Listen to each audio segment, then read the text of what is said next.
Have you ever wondered what it would be like to be a jockey for a day? What about being a jockey as your career? Let's talk to a couple guys who have had that career, who have lived that life, and who can tell the stories, both the good and the bad, of what it's like to be a jockey on a daily basis. Let's jump into this show. Okay, so here we are with Jeff Williams and Glen Murphy, two excellent jockeys who rode all over the country and ended up with some stellar career stats, but now they're stewards. They've graduated. Now they're smart. Now they get to pass down judgment on all the other pinheads out there. So here we are. We've gone all full circle. Let's start by asking you guys how you got into the industry to begin with and the people that were influential in your life back in your early years of your career as a jockey. Glenn, why don't you start? Well, when I was growing up, I was probably 10 years old. Everybody in my family was from the track. So we were all out there. I got my first job when I was about 10. And I'd take those paychecks and I'd pitch quarters to the wall with guys like Casey Lambert and Tough Hedeman and their whole family. And we'd try and make enough money to bet a $2 win ticket on something. You know, and then we'd go back to the barns and clean stalls. And we're just always having fun with each other. And we were all competitive. We were all about the same age. Steve Asmussen, he was in there. He rode for a few years and then started training. And it was just a wonderful, great time to be a kid. There's a lot of great names right there you just mentioned. Yeah. A lot of those guys, you're amazed that they once were jockeys, at the size of them now. But you guys didn't get that heavy after you quit. Congratulations. Todd Pletcher was actually in that mix too for a little bit. We rode skateboards when we were kids together. Yeah, right. It was just it was unbelievable how many people from the racetrack that grew up in that same time. Yeah. And Jeff, the same for you? Kind of had a few people help you get started? I can't name drop like Glenn because where I grew up in Michigan, you know, snowmobile racing was the big sport. But we had a county fair circuit, same people running against each other every week. And my brother and I started riding at a young age. I was 14 when I rode my first race, and I finally got to the Parmigiano track there in Michigan and got to see some people who came back that way from out here in Oklahoma and Arkansas and Louisiana, and got to see how it's done in other places and got some opportunity from some of those people. And they brought us farther west where racing is more of a business than it is a hobby. Sure. And I was just fortunate to be in the right place at the right time and have some opportunities to get me to the big stage. Right. I mean, everybody has to have that break. And it seems like there's always some person that you can look back on and say, hey, if that person wouldn't have entered my life at that point, I don't know what it would have made it, you know, if I'd have made it. So let's look back on your very first win, each of you. I'm sure you remember it. Tell us about it. What was the horse? What was it like? Who was it for? Mine was a horse named Harem Dance for Doyle Roberts. Doyle was kind of like, he helped raise me. He's kind of like my dad. I started working for him, you know, when I was really, really young. And if it wasn't for him, I wouldn't be sitting here today. And it's just a day I'll never forget. Thoroughbred, I'm sure. Oh, yeah. And you'd been working that horse. You knew that horse well. Oh, yeah. I'd galloped that horse for a couple of years, actually. So, yeah, luckily she knew her way around there because I sure didn't.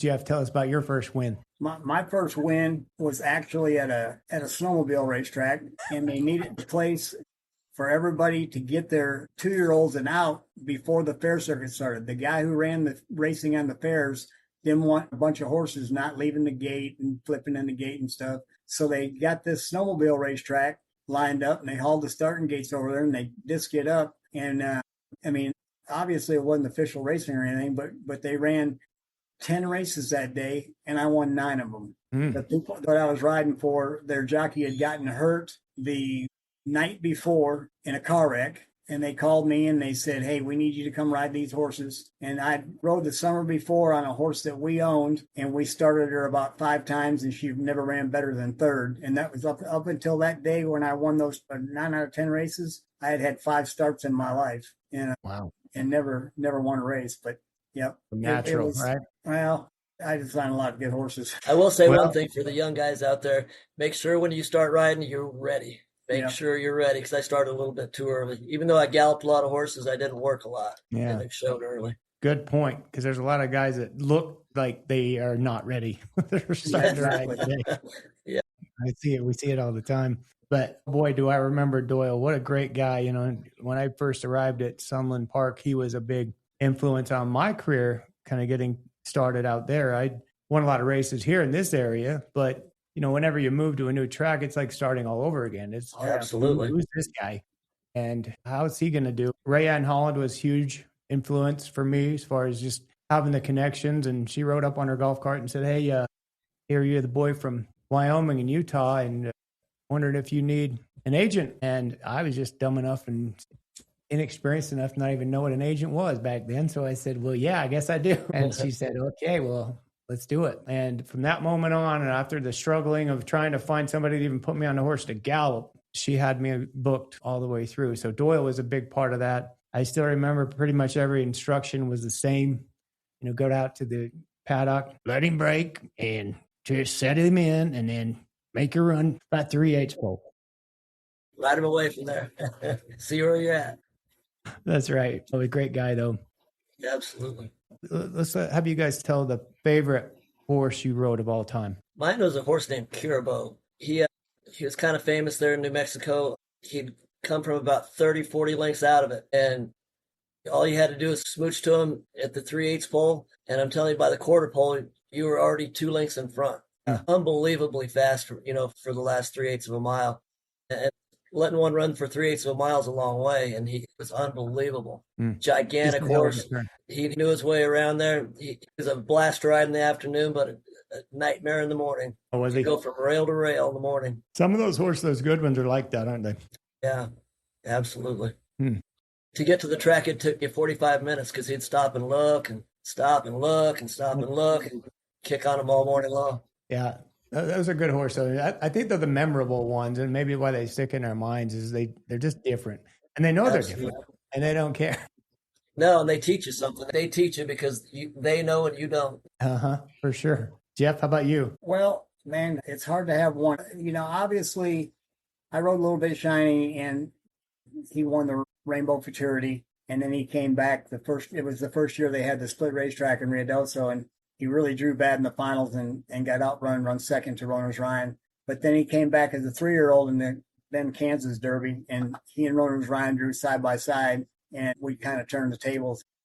But I rode another little horse that was kind of special to me because she was neurotic and had lots and lots of issues, and she also ran second in the All-American Futurity and then come back and won the Rainbow Derby as a 3-year-old, and her name was Moon's High. And she was special because, a little bit shiny was just a tremendous athlete, unbelievable competitor. And I'm sure that there were 10 guys in the room could have got the same thing done with him that I did because he was just that special. But that mare, like I was saying earlier, she had all kinds of mental issues, completely insecure about herself and her surroundings, and on top of having a world of talent. So she was pretty special because there was a lot of work involved getting her to where she got. I think she ended up running out about $700,000, and that's a lot of money back in '89. Oh yeah, right, right. And so those two were special to me. But when you rode for as long as I did, I noticed you didn't say anything about my stats. I rode before they kept them. I rode before Equibase, so most of my wins aren't even on there. Yeah, you're an old man, buddy. Yeah, it always tickles me. You look up guys like Jerry Nicodemus and Jerry Burgess, and it says they won 126 races. Yeah, right. Yeah. Yep. Before Equibase. Exactly. Yeah, when you rode before Equibase, you were just you had to take their word for it. Yep. No, what did we do before Equibase? It's crazy, all the information is right at our fingertips nowadays. But back in those days, it was all just word of mouth and who saw what. I actually looked into that. One of my daughters said one time, you rode all those years and you only won 600 races. And I said, no. And so I looked into it. And actually, there was a big, and it could be still going on unless they just decided to call it a draw. But when Equibase basically put the Racing Form out of business, the Racing Form refused to sell their material, their statistics to them. So the only one that has, like in my case, correct quarter horse stats would be the AQHA, but they didn't go digital until 1995. Wow. So if you wanted your correct stats, somebody would literally have to go back prior to 95 and count them year by year off their hard copy results sheets. pretty sad. Now, in the thoroughbred industry, the Jockey Club kept all that stuff. So that's why the people with thoroughbred stats they're straight on dead end, because the Jockey Club had, they own Equibase, and they had proprietary information with the racing form, but the AQHA never did. So a lot of us guys that rode prior to 95 are just lost in space. Oh, yeah. And back in those days, the weight limits were so drastic too. Much tougher than they are today. Crazy. I mean, we had some tough times, right? Making weight back in those days. Speaking of stats, Glenn, just looking at you, you rode nearly 30,000 mounts. Well, 24,000 mounts. Had over 3,000 wins, trip to the winner circle, nearly 42 million in earnings. Rode for a long time. And let's just say you had your share of ups and downs as far as injuries, this daily struggle of weight. It's not an easy profession. A lot of people think it's just, oh, that must be glorious. What a wonderful way to live. I mean, how fun could it be to ride those racehorses so fast? But let's talk about all the stuff that goes on behind the scenes that's not so glorious. What was your daily life like, Glenn?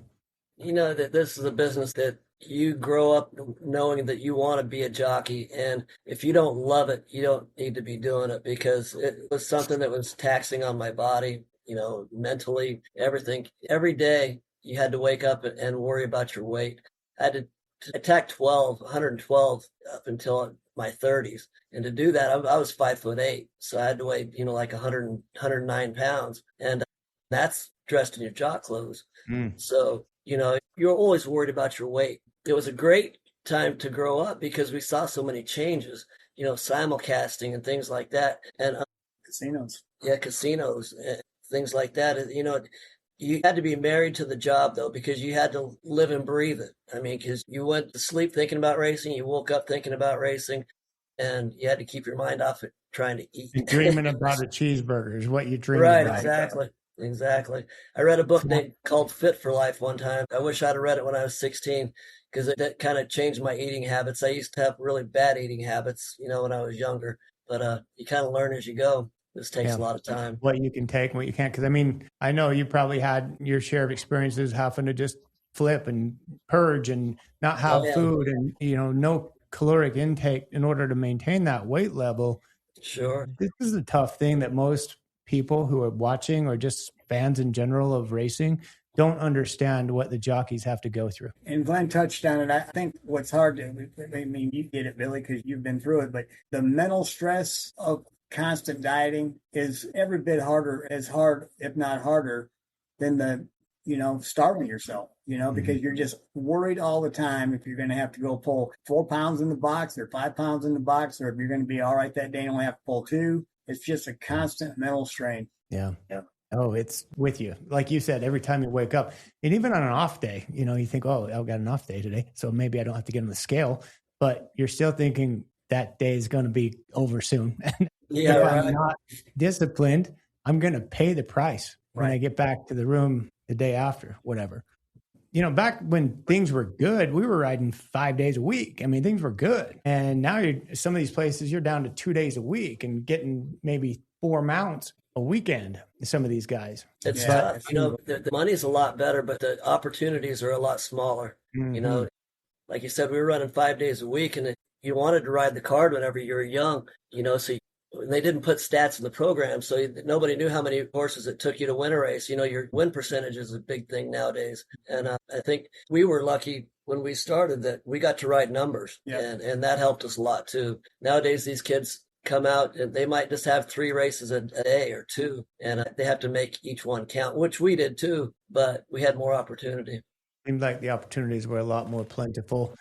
Yeah. And you did as well. You rode quarter horses. I mean, not as many as you did thoroughbreds. Jeff, you were the opposite. You rode primarily quarter horses. Right.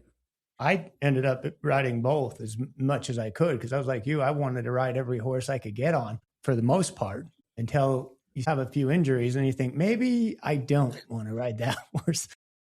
You start being a little more selective. And so as a jockey, that's the next thing to talk about. Not only the weight and the constant daily reminder. It's like we said, we get on the scale, 20 times a day sometimes. Right. Checking in, before the race, after the race, before the races start. and then at home, and then you're wondering what I'm going to weigh tomorrow when you leave. But what about the next factor, which is the injury factor and things that can go wrong physically because you're trying to control this 1,200-pound animal sometimes that doesn't want to be controlled, or just an accident that's not even your horse's fault. Talk about the most serious accidents you've each had and the mental anguish over that you have to kind of deal with. Well, probably the most serious accident I ever had was the first one I ever had. I was at a county fair in the Upper Peninsula of Michigan, and a horse went through the rail and went down.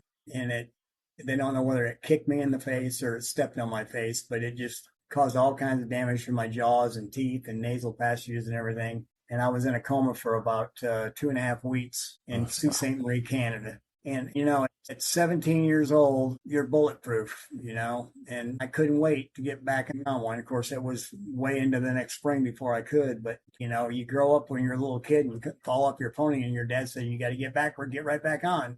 Yeah. And that's all I could think about was getting right back on. I did break my arm in Ruidoso in 88. Compound fracture, and I was out 11 months. And that was probably a harder mental deal to handle because at 17, you're still living with your parents and you got somebody to take care of you. At 27, you're out on your own and you've got bills to pay and obligations, and anybody knows that there's no sick leave for jockeys. Yeah. So when you're out, you're just depleting whatever you had saved and watching somebody else ride all the horses. And watching somebody that year, was the year that Super Decaz and Florida Great were 2-year-olds, and they were both my mounts. And that was tough to watch that the summer they had not being able to ride them. But anyway, it's a different kind of stress at 28 than it is at 17. But then there's always the urge to come back too soon, because you just need to, you need the income, and you're tired of being on the sidelines. I don't think that rehab facilities would be in existence if they had to rely on jockeys just to keep their doors open, because there's not much on rehab. They're just big on getting back to work. Well, that's where the incentives are. I mean, if we're out, we're done. You're not a football player that's getting compensated no matter what happens. Right. For sure. You're a jockey. And if you're on the sidelines, your income is stopped. So the incentives are to get back even when you're not ready. Right. For sure. Spent a little time in the hospital myself. I broke my neck a couple of times and my back pretty severely. I broke, arms, wrists, heel, broke my leg. I don't know how many times. I've had 4 different rods put in my right leg. I had a horse step on my chest, kept me in the hospital for over a month. I broke my sternum, all my ribs, front and back, collarbones. It's almost like a horse stepping on a turtle's back. I stepped right underneath my heart, so I got really lucky that time. We used to call Glen the Rock. I don't know how big of a rock that was, but call him Rock, because he was always broke up. Right. Yeah, gosh darn it. It's my elbow. I broke, shattered that. I think I've broken just about everything. The only bone I didn't break was my left leg, but I did get a staph infection in that one and spent another month and a half in the hospital. Oh yeah, just to balance it out. Well, you went through so many. I remember often hearing that, hey, Glen Murphy was in a bad spill.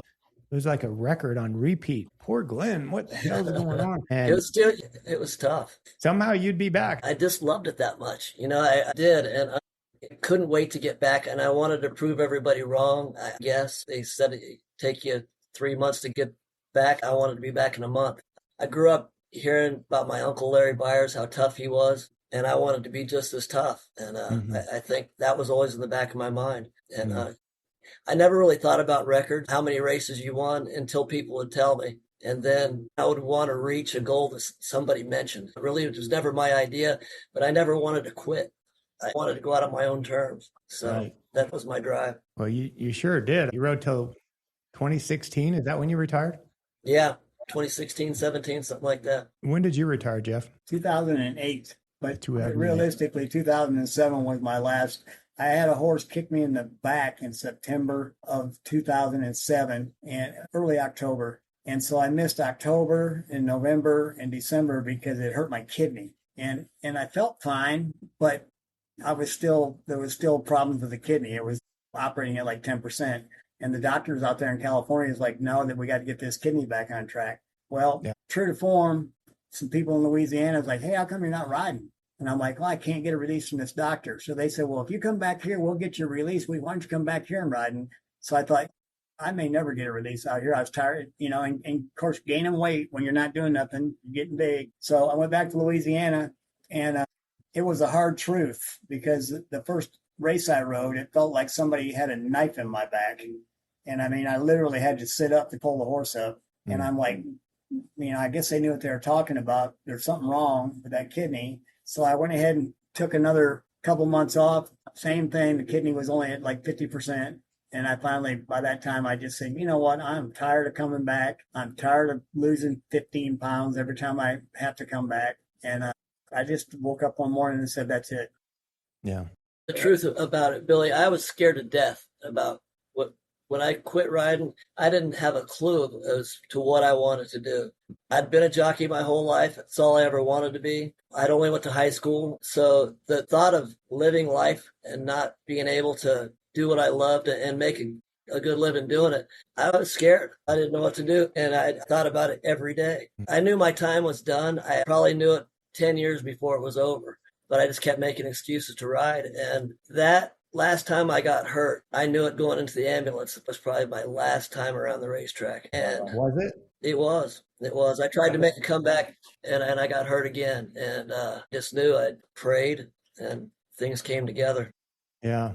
That you'd have another path ahead of you that you could pursue. And people had always talked about becoming a steward and this and that. And I never even thought about it. I never even considered it. But I was very fortunate to be able to go into this field because it was like sitting there waiting for me. Well, not only to survive all those injuries, but to not have any paralysis. And so many other guys have to deal with on a daily basis. It's a struggle. And all of us could have been in the same situation. I know I had some near misses. One time I had a horse flip over backwards on me, not even in a race, but going into the starting gate just before a workout. And that was the worst injury I ever had, and just flattened me like a pancake. Before I could get away from her, it was up and over and down and just violently mad slamming me to the ground. And, it shattered my pelvis and all the ligaments around the pelvis, but I couldn't feel my legs for a good 18 hours. And they thought, hey, there's a good chance I'm paralyzed. And I remember laying there in that hospital bed, and it scares you.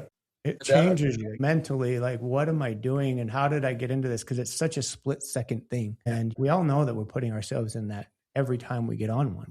We're taking a risk. So let's talk about days in the jockey room and as life as a jockey a little bit more. What did you guys do to fill the time between races? A lot of guys are playing cards. A lot of guys are just playing pool. Some guys are just taking a nap. What did you guys do to kill the time? I read in between races. I just read. There were times, especially in Ruidoso, when racehorse rummy was a big thing. And, with the split meet there, just a few quarter horse races and a few thoroughbred races, there were more time in between races. So we played a lot of cards in Ruidoso. But the last 15 years that I rode, I probably read 500 books. I like it. What'd you do, Glenn? I ate. I was addicted to food. I would eat and flip and just, I couldn't wait to eat something. It becomes an addiction. It was almost like a drug. But, it didn't seem to really hurt me for long term or anything like that. It ruined my teeth. But I thought I'd get huge when I quit riding. I'm just as thin as I ever was. And now I don't crave anything. I don't hardly eat anything. You eat what you want, though, right? I eat what I want. I'm happy. But I can remember stopping at 3 different restaurants on my way home, and getting something. It was just, wow. It got bad. I went to California, trying my hand there at the big tracks. I didn't really know how widespread that was, but I met all those guys out there.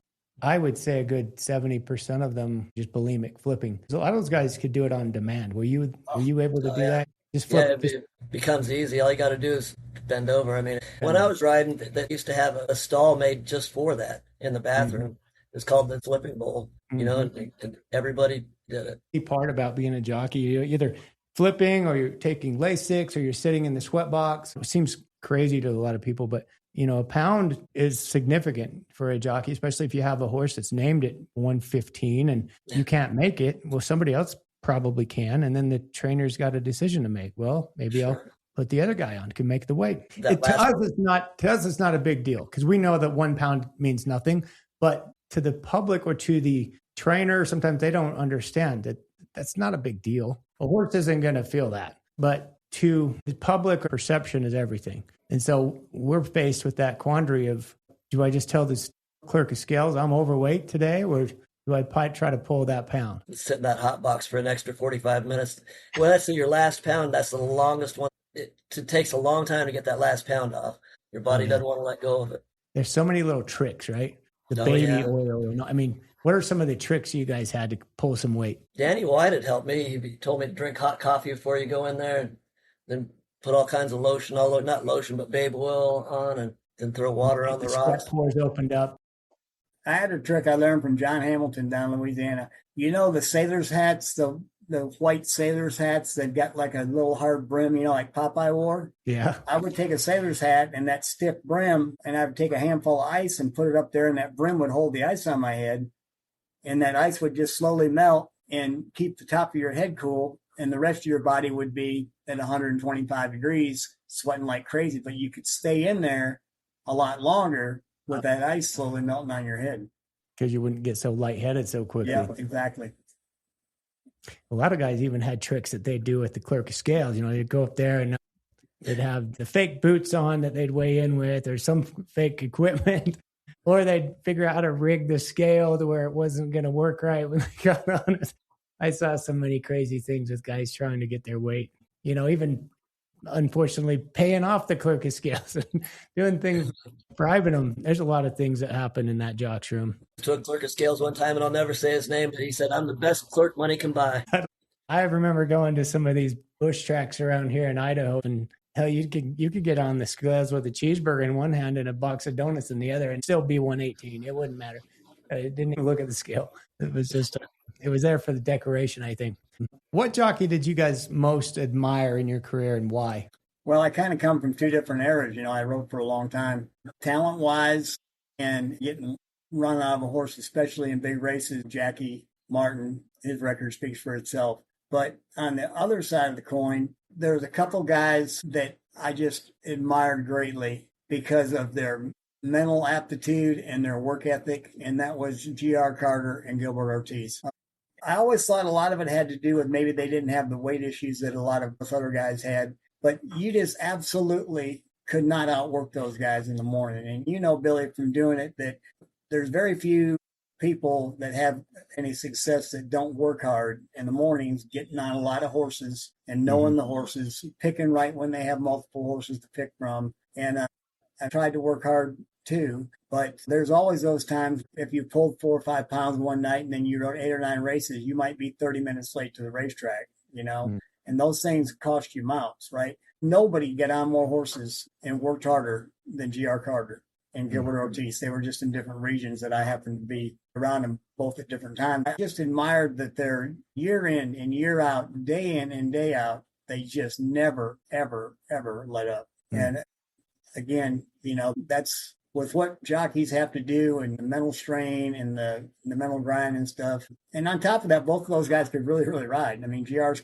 stats speak for themselves, but what the behind the scenes, what people didn't realize is just how hard he works. And I really admired that. It looks like from the outside looking in, GR's got 3 to pick from in every race and everything comes easy for them. But he had 3 to pick from in every race because he got on all 3 of those horses during the week.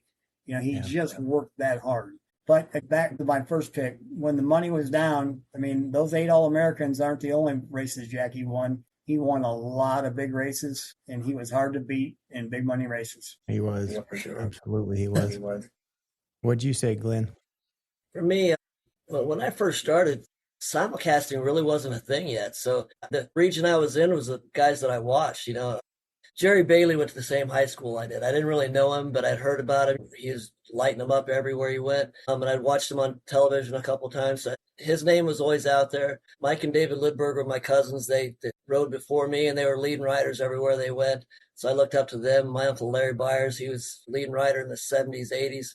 I looked up to those guys. And Mike Smith, when I was 16, he was a couple years older than me, but for me to go to school in Hot Springs, he had to be my guardian, and he was already lighting it up too. So those guys were the ones I really, really watched hard. And Casey Lambert had just started. He all of a sudden set the world on fire. It was those guys that I really looked up to all the time. Pat Day and those guys, they were predominant at the bigger tracks. I just didn't get a chance to watch those guys as much as I did everybody around me. Yeah.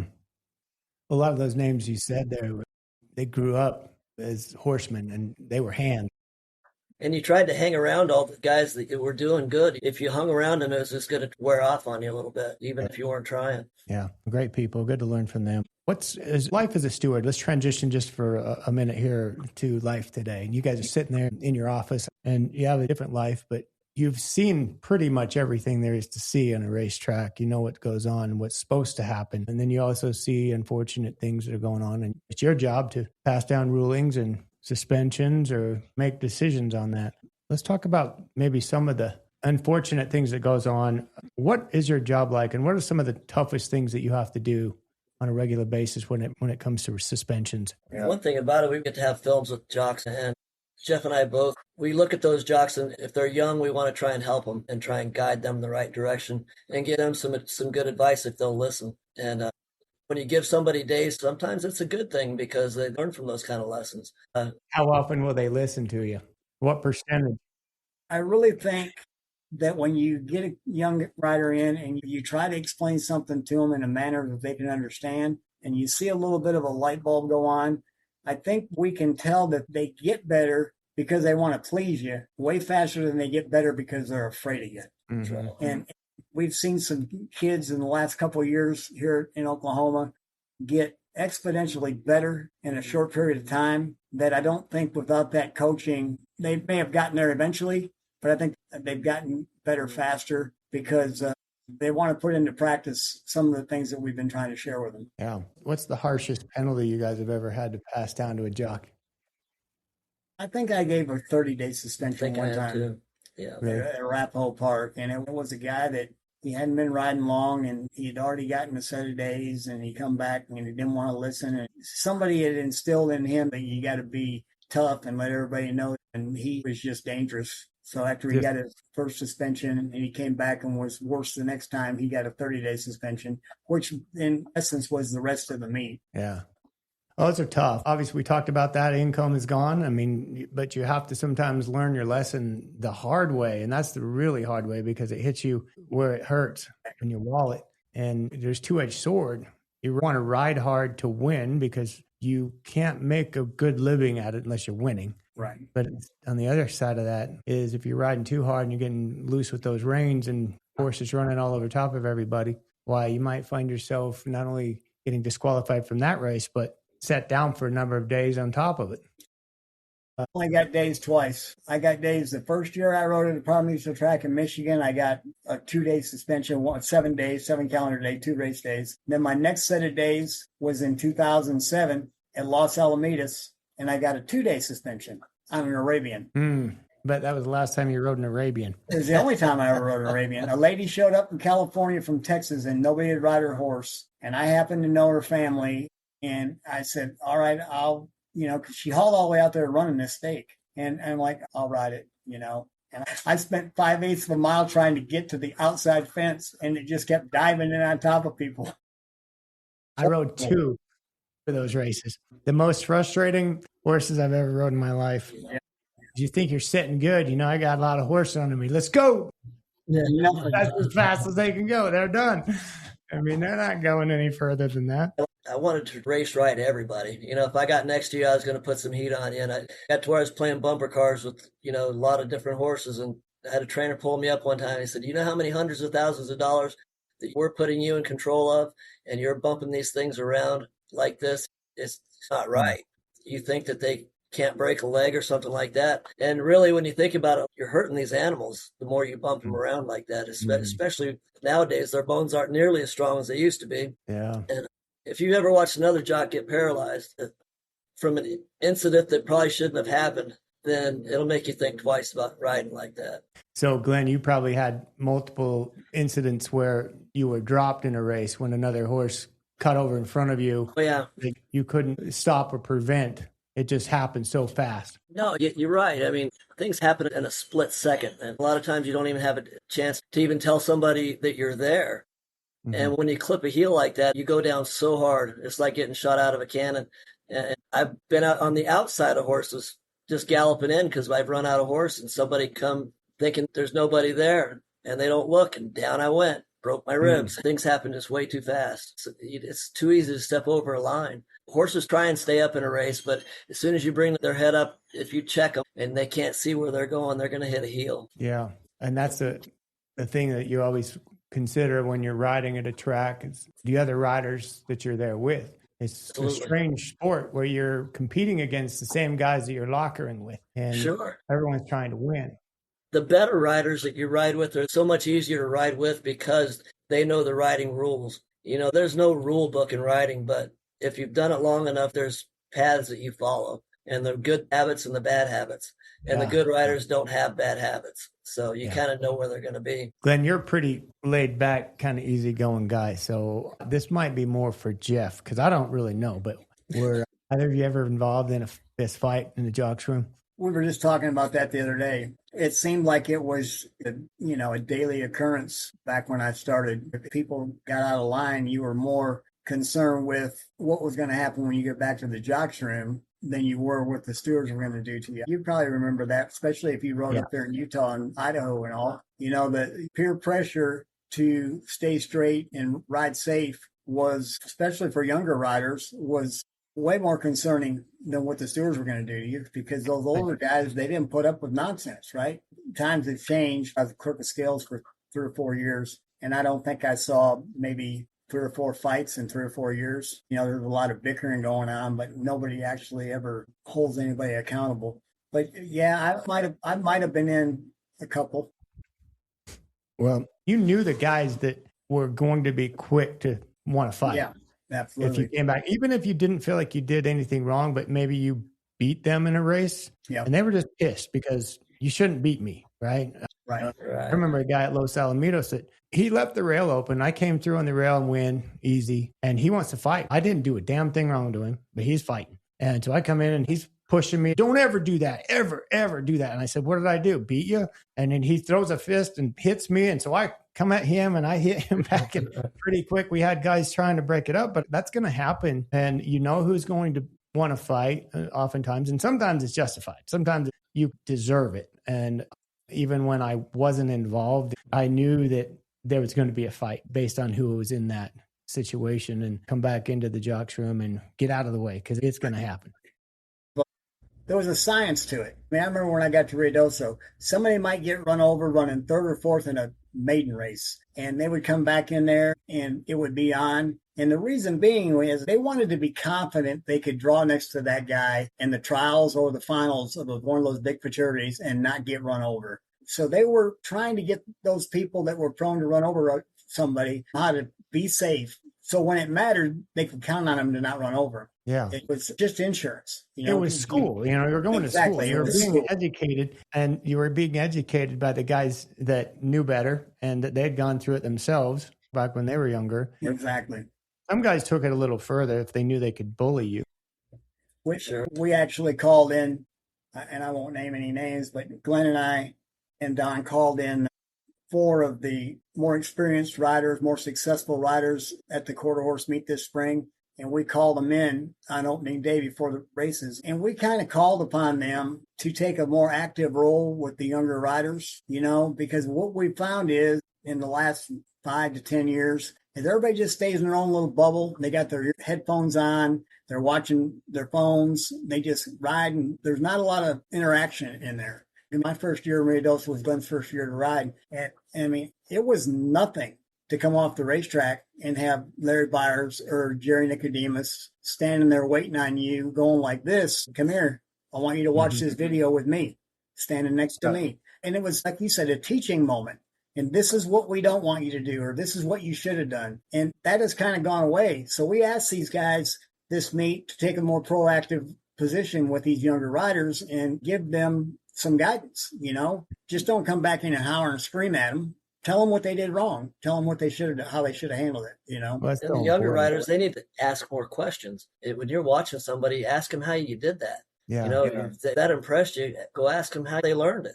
I mean, nobody's that natural. Well, and the other thing is, especially when the money's on the line and you start watching, instead of picking a horse up, they lose all sense about it. And they just throw the reins and go to the whip and they don't care where the horse is running. They just think that the more I whip, the better we're going to be. There was a guy that came to New Mexico.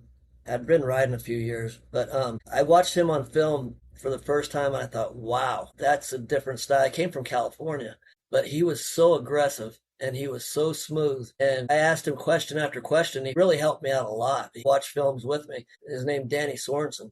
When I saw him come from California, it was like night and day. It was like, where did this come from? This is a brand new style. I mean, those guys out there were already, turning their wrists over and turning their elbows over and stuff like that, and perfect fluid motion. When that one arm goes out, the other arm would whip hand out and up. Just perfect motion. It was just gorgeous, and I wanted to learn that so bad. But you've got to practice, and you've got to try each and every day. You got to learn how to breathe again. You got to go to the gym. You've got to just do things totally different to get fit enough to do that. And I still remember the first day I saw him. It was unbelievable. It's an art, isn't it? My Uncle Larry gave me a cigarette lighter one time. I asked him how to switch sticks. And he said, take your cigarette lighter, because I used to smoke too. I just didn't tell anybody. But he said, when you're driving in your car, grab your steering wheel, put your cigarette lighter like this, and just keep doing that. And things like that just become natural to you. It's just little things like that. There's hundreds of little things you can learn. But just that one trick alone made me win a lot of races. I always had to have the reins just so perfect in my hand. I just wanted to make sure everything was perfect in the other hand before I'd even reach for that stick. Just grab the damn reins and let's just get that whip in the other hand. I'm too much of a perfectionist and everything. The first time I got fined, I'm 16 years old. I just rode my very first race at Wyoming Downs, and I was so proud, but I ran like fourth. No big deal. But I got done early, so looking around at the program, and I thought, oh, that's a horse I know. I galloped that horse once. I'm going to bet on that horse. I walk up to the window and put a $2 show bet. I mean, this is big money for me back in those days, $2. And I turn around with my ticket, and there's the state investigator standing right behind me. And I'm like, hey, what's that in your hand there? $2 show bet? It's illegal for jockeys to bet. I said, it is? Yeah, it is. So he was so proud. It was like he just arrested Osama bin Laden. I mean, I was the number one on the hit list, and proceeded to tell me that my fine was severe and he was going to charge me $200 as a fine for that $2 bet. Will Roberts too, when he started riding. Yeah, he said a long time ago, because I was asking him about gambling or something like that, and he said, just don't ever do it. He said, I did it when I first came off the farm.